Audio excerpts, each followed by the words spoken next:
Dans l'histoire du Bénin, la ville de Ouidah a été marquée par la construction de plusieurs forts par les colons. Le seul qui ait pu résister au temps, c'est le fort portugais, construit en 1721.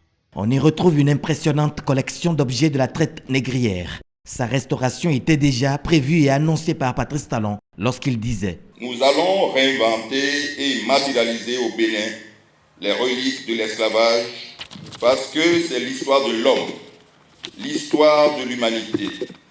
Nous allons créer cet espace dans lequel on va revivre ce qu'était l'esclavage il y a des siècles. Et les visiteurs, quand ils vont y entrer à Ouidah, auront la chair de poule. Cet espace va ressembler à ce qu'étaient ces contrées il y a des siècles. Nous allons révéler au monde ce patrimoine si riche, si intense, si beau. » Fin de citation. Et à mon tour d'ajouter que devant ce patrimoine, touristes et autres visiteurs s'extasieront et se recueilleront partagés entre admiration et émotion.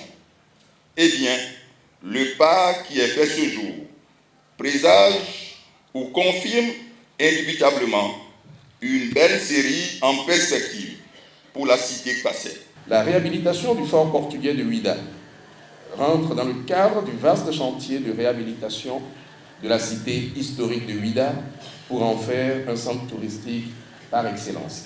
À vous, les populations de Ouidah en général, et celles des alentours en particulier, je voudrais compter sur votre collaboration pour favoriser la réalisation de cette œuvre dont vous serez les premiers bénéficiaires. Je vous engage dès lors à jouer un rôle de veille sur ce chantier. Le gouvernement du nouveau départ n'a pas habitué le peuple à des éléphants blancs et Ouidah ne dérogera pas à cette tradition.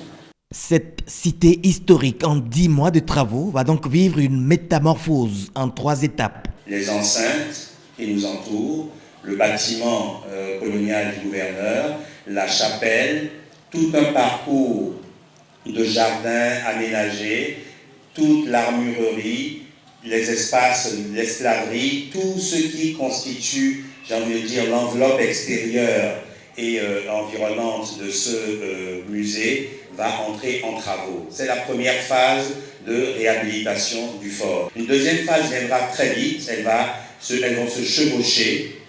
C'est l'espace où vous êtes ici, j'ai envie de dire, profitez-en parce que dans quelques mois, cet espace-ci sera transformé et ce sera l'espace du MIME, Musée international pour la mémoire et l'esclavage, le MIME.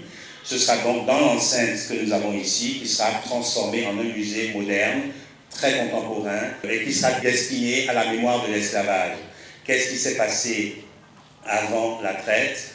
Comment la machine s'est mise en route avec la rencontre avec l'Occident?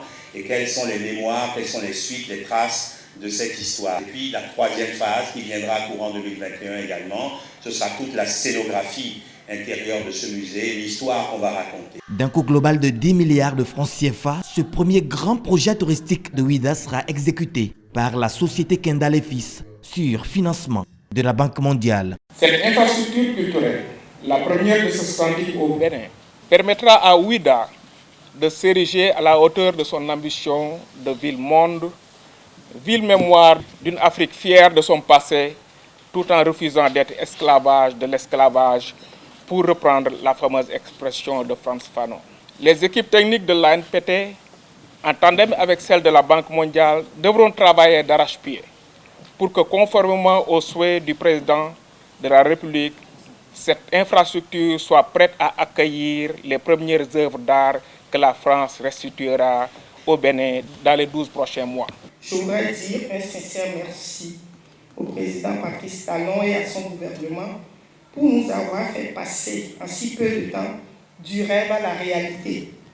Merci au président Patrice Talon qui prouve s'il en était encore besoin, qu'au cœur de cette préoccupation figure en bonne place le positionnement de Ouidah en tant que pôle majeur d'attraction touristique.